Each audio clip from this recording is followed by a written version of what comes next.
Hey everybody, Kevin here from Invisible Insights, and here's a little something to explore and expand your invisible edge. And I mean it, explore and expand. So I want to teach you two concepts today. We're going to do something that I call invisible alchemy.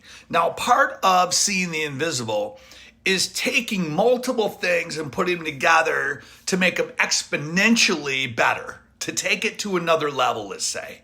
And so today I want to talk to you about one called the Hemingway Bridge.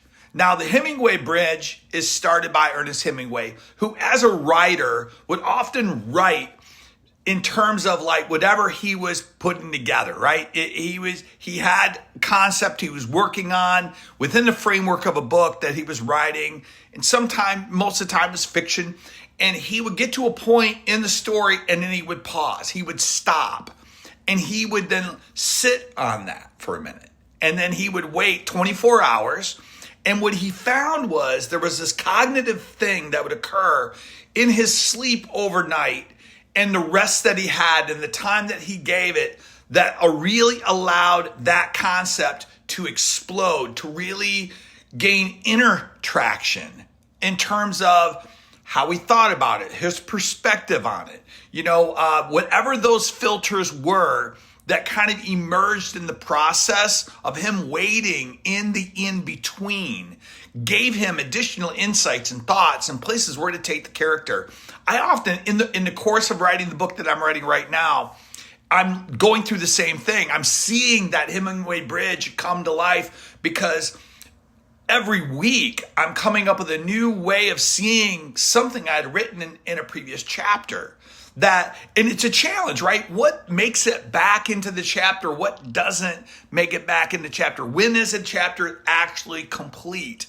And what are the things that need to be further explored or expanded on or developed even further because I've had time within the context of that cognitive ridge to really bring something to a better place, make it better, improve it, and really help whoever this book I'm writing to, this person that I'm writing to in this book, to be able to experience it in a higher level with more transformation and not just information. So with that said, the Hemingway Bridge is a powerful thing. So let's take that concept of the Hemingway Bridge and really put it to the test. Take that idea, and I want you to do it through this frame. I want you to be answering a question. And the question I want you to be answering is this: how do I attack the weaker version of me? Now, there's all kinds of versions of ourselves. And we have this one that we let everybody see. And then we also have this kind of hidden one or this shadow sometimes version of ourselves that often we don't let people see. And it's one of those things that both the versions of ourselves interact with those. And there's obviously a weaker version of us. There is some element of surrender that we fall into when it comes to that weaker version, because sometimes it's fear that just rules that weaker version of me. It's that I don't want to really take that risk, or hey, maybe there's some kind of self-sabotage going that really starts to unwind my ability to really be decisive or to take the level of action required to meet the dream that I want. And especially for this person on the outside, there's this thing I want to experience on the outside, but I don't give myself permission because my weaker self rules it and it keeps in control of it. How do you attack that? How do you attack? I want you to exercise the Hemingway Bridge by writing yourself a manifesto to yourself about how you're attacking the weaker version of you. And it is going to come out in a form of, hey, I really feel like I need to do more of this, or I need to eliminate some of this in my life. I think one of the challenges my coach has been doing with me recently has been through the lens of like, hey, you know what, Kevin, there's probably 20% of what you do that gets you 80%. And if you've ever heard of the Pareto principle, 20% of what you do gets you 80% of your results. He talked to me about how can we start peeling away some of those things, some of the 80s out? Let's prune out of the 80% a little bit. Let's refine the 80 more.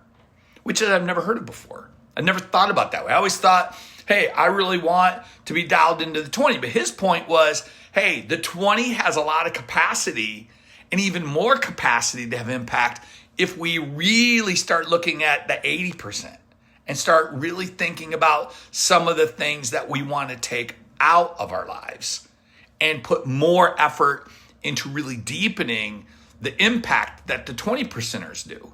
And I get it. I have things that are a 20%er for me. For instance, journaling is a 20%er for me. One of my 80%ers is probably watching too many shows on streaming. You know, I have a couple things that I'm kind of sucked into the vortex on, and maybe you do too. And so, hey, am I going to give up some of that in order to enhance the 20? Can I spend more time journaling? Can I, in the course of my journaling, can I take certain things that I'm working on in my life to another level by being more articulate with myself about those things, or the things that I'm doing that make the bigger impact in my business or my relationships or whatever that is? Maybe there's just the juxtaposition there that needs to change. And so that's one way I'm going to attack that weaker version of me, because that weaker version of me is the comfort zone. And the comfort zone for me, the weaker version, is the person who sits in front of the television and says, you work hard, you deserve this. And because you deserve this, you can sit in front of the TV. And yet the next day in the car, I can beat myself up about all these things I'm not doing in my life. Well, think about it. There's a trade. And it's like that with diet. It's like that with exercise. It's like that, you name it. There's something in that 20% that makes the best version of you that maybe we're sacrificing for the 80. That's one way that I'm looking at it. What does that look like for you? How do you attack the weaker version of you? And now, pretty soon, just like my buddy, my internet mentor, Ed Milet, right, talks about separation season. Hey, we have separation season on the horizon. That last quarter of the year, we want to position for that, and here's how you do it. So write it out, take a break, and let it sit. It's not procrastination, it's strategy. And then come back to it and see how much more effective you are at articulating what you need to do and how you need to attack it.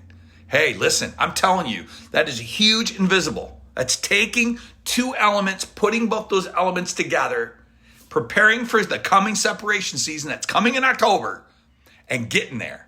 So, what are we talking about in October? Always remember this: when you see the invisible, you become unstoppable. Take care, everybody.